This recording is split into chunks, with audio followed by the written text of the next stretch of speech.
എല്ലാവർക്കും നമസ്കാരം. റോയി 3R വീഡിയോസിലേക്ക് വീണ്ടും സ്വാഗതം. ഇന്ന് ഞാൻ വന്നിരിക്കുന്നത് ഒരു സ്പെഷ്യൽ കണ്ടന്റും കൊണ്ടല്ല കേട്ടോ.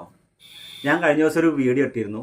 അത് നല്ല സാധാരണ ഒരു കാഴ്ചയുടെ വീഡിയോ ആയിരുന്നു. പക്ഷേ ആ വീഡിയോയുടെ അടിയിൽ, യൂട്യൂബ് വീഡിയോയുടെ അടിയിലും അതുപോലെ തന്നെ ഫേസ്ബുക്കിലൂടെയും വാട്സപ്പിലൂടെയും ഇൻസ്റ്റാഗ്രാമിലൂടെയൊക്കെ എന്നോട് ചോദിച്ചു, റോയി ഏട്ടാ നിങ്ങൾ ഫാമിലി സേഫ് ആണോ എന്ന്. അതെ, ഞങ്ങൾ സേഫാണ്. ഞാൻ വയനാട്ടുകാരനാണെന്ന് അറിയുന്നത് കൊണ്ടാണ് ഒരുപാട് പേര് അങ്ങനെ ചോദിക്കാൻ കാരണം. ഞാൻ വയനാട്ടുകാരനാണെങ്കിലും ഇപ്പോൾ കുറച്ച് വർഷങ്ങളായിട്ട് കോഴിക്കോടാണ് താമസം, ഞാനും ഫാമിലിയും. പക്ഷേ എൻ്റെയും വൈഫിൻ്റെയും കുടുംബക്കാർ മൊത്തം വയനാട്ടിലാണ് ഇപ്പോഴും. ദൈവം സഹായിച്ച് ആർക്കും ഒരു കുഴപ്പമില്ല, സേഫാണെന്ന് ഞാൻ അറിയിക്കാം കേട്ടോ. ഞങ്ങൾ സേഫാണ്, വയനാട്ടിലുള്ള എല്ലാവരും സേഫാണ്, കുഴപ്പമൊന്നുമില്ല. പിന്നെ ഇതിൻ്റെ കൂടെ മറ്റൊരു കാര്യം കൂടെ ഉണ്ട്. നമുക്കറിയാം, വയനാട്ടിലെ ഏറ്റവും മനോഹരമായ സ്ഥലങ്ങളിലൊന്നാണ് ഈ മുണ്ടക്കൈ, ചൂരൽമല, അതുപോലെ അട്ടമല പോലെ പ്രദേശങ്ങൾ. സൂചിപ്പാറയൊക്കെ അതിൻ്റെ അടുത്താണ്. ഞാൻ അതിൻ്റെയൊക്കെ വീഡിയോ ഒക്കെ ചെയ്തിട്ടുണ്ട്. അപ്പോൾ അത് പറയാൻ പറ്റുന്നതല്ല. അപ്പോൾ അത്രയും മനോഹരമായൊരു സ്ഥലം ഇന്നില്ല. മുണ്ടക്കായ് എന്ന് പറയുന്ന സ്ഥലം ഒരു മൺകൂനയായി തീർന്നിരിക്കുകയാണ്. അത്രയും മനോഹരമായൊരു സ്ഥലമായിരുന്നു. ഞങ്ങൾ അട്ടമലയിലോട്ട് അടുത്ത മാസം മഴയൊന്ന് കുറഞ്ഞിട്ട് അട്ടമലയിൽ പോയിട്ട് ആ ഗ്ലാസ് ബ്രിഡ്ജിൻ്റെ ഒക്കെ ഒരു ഫോട്ടോ എടുക്കണം, വീഡിയോ എടുക്കണം എന്നൊക്കെ പ്ലാൻ ചെയ്തിരിക്കുകയായിരുന്നു. ഇനി പക്ഷേ നമുക്കിപ്പോൾ അത് ആ ഒരു ആഗ്രഹം നമ്മളിപ്പോൾ നിർത്തി വെച്ചിരിക്കുകയാണ്. കാരണം ഇപ്പോൾ അവിടെ ഒരു മൺകൂനയായിട്ട് മാറിയിരിക്കുകയാണ്. അവിടെ മരിച്ചവർക്ക് വേണ്ടിയിട്ടും അവിടെ ജീവിച്ചിരിക്കുന്നവർക്ക് വേണ്ടി നമുക്ക് പ്രാർത്ഥിക്കാം. അത്ര എനിക്ക് പറയാനുള്ളൂ. പിന്നെ ഒരു അപേക്ഷയുണ്ട്.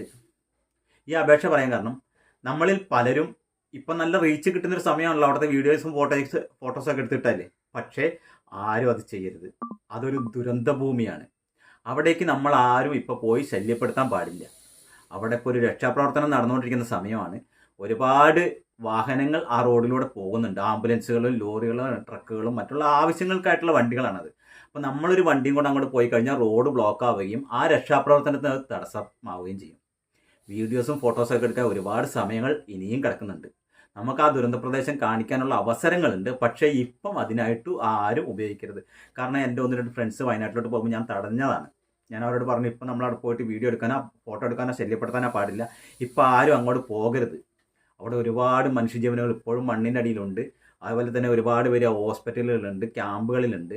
അവർക്കൊന്നും നമ്മൾ ശല്യമാവരുത്. നമ്മളെക്കൊണ്ട് ചെയ്യാൻ പറ്റുന്ന സഹായം നമ്മൾ ഇരിക്കുന്നിടത്തു നിന്ന് നമുക്ക് ചെയ്യാൻ കഴിയും. ആ സഹായങ്ങൾ മാത്രം ചെയ്യും. നമ്മൾ എവിടെ വീട്ടിലിരിക്കുകയാണെങ്കിൽ അവിടെ ഇരുന്നു കൊണ്ട് നമുക്ക് സഹായങ്ങൾ ചെയ്യാൻ കഴിയും. അങ്ങനത്തെ സഹായങ്ങൾ മാത്രം ചെയ്യുക. അവിടെ പോയി കഴിഞ്ഞാൽ നമ്മളത് സഹായത്തിന് പകരം ഉപദ്രവമായി മാറും. അവിടെ പൊലിഞ്ഞ ജീവനുകൾക്ക് വേണ്ടി പ്രാർത്ഥിക്കാം. അവർക്ക് നമുക്ക് പ്രണാമം അർപ്പിക്കാനൊക്കെ കഴിയുള്ളൂ. ഇന്നതൊരു ദുരന്ത ഭൂമിയാണെന്ന് മാത്രം ഞാൻ ഓർപ്പിക്കുകയാണ്. നമ്മൾ വയനാട് ചുരത്തിലൂടെയൊക്കെ അങ്ങോട്ട് പോയി കഴിഞ്ഞാൽ അത്യാവശ്യങ്ങൾക്ക് വേണ്ടി വരുന്ന വാഹനങ്ങൾ, അല്ലാതെ തന്നെ വയനാട് ചുരം എപ്പോഴും റഷാണ്. അപ്പോൾ നമ്മൾ ആവശ്യമില്ലാതെ അങ്ങോട്ട് കയറി കഴിഞ്ഞാലൊക്കെ അത് നമുക്കൊരു ദോഷമായിട്ടാണ് ഭവിക്കുക. വയനാട് ഇന്നൊരു എന്താ പറയുക, കേരളം ഒട്ടാകെ ഇത്രയും വലിയൊരു ദുരന്തം കണ്ടിട്ടില്ല ഇതുവരെ. അത്രയും വലിയൊരു ദുരന്തം നടന്നൊരു സ്ഥലമാണ്. അത് മുണ്ടക്കൈ പ്രദേശത്തോട്ടൊക്കെ പോവുകയാണെങ്കിൽ തന്നെ അവിടെ റോഡൊക്കെ വളരെ ഇടുങ്ങിയതാണ്. അതുകൊണ്ടാണ് പറയുന്നത്, അവിടെ ആംബുലൻസുകളൊക്കെ ചീറിപ്പാഞ്ഞ് പോകുന്ന സമയമാണ്. ആരും ഇപ്പം അങ്ങോട്ട് പോകരുതെന്ന് മാത്രം ഒരു അപേക്ഷ എനിക്കുണ്ട്. പിന്നീട് പോയിക്കോളൂ. അവിടുത്തെ എല്ലാം ഒന്ന് കെട്ടടങ്ങിയ ശേഷം പോയി നമുക്ക് വീഡിയോ എടുക്കുകയോ അവിടുത്തെ പ്രദേശങ്ങൾ ജനങ്ങളെ കാണിക്കുകയോ ഒക്കെ ചെയ്യാം. ഇപ്പോൾ ആരും അങ്ങോട്ട് പോകരുതെന്ന് മാത്രം ഒരു അപേക്ഷ മാത്രം പറയാണ്. അപ്പം എന്നെക്കുറിച്ച് അന്വേഷിച്ച, അല്ലെ നമ്മുടെ സുഖവിവരങ്ങൾ അന്വേഷിച്ച് എല്ലാവർക്കും ഒരിക്കൽ കൂടി നന്ദി പറയുകയാണ്. ഞങ്ങളിവിടെ സേഫാണ്, നമ്മുടെ ഫാമിലിയും സേഫാണെന്ന് അറിയിക്കുക കേട്ടോ. Thank you.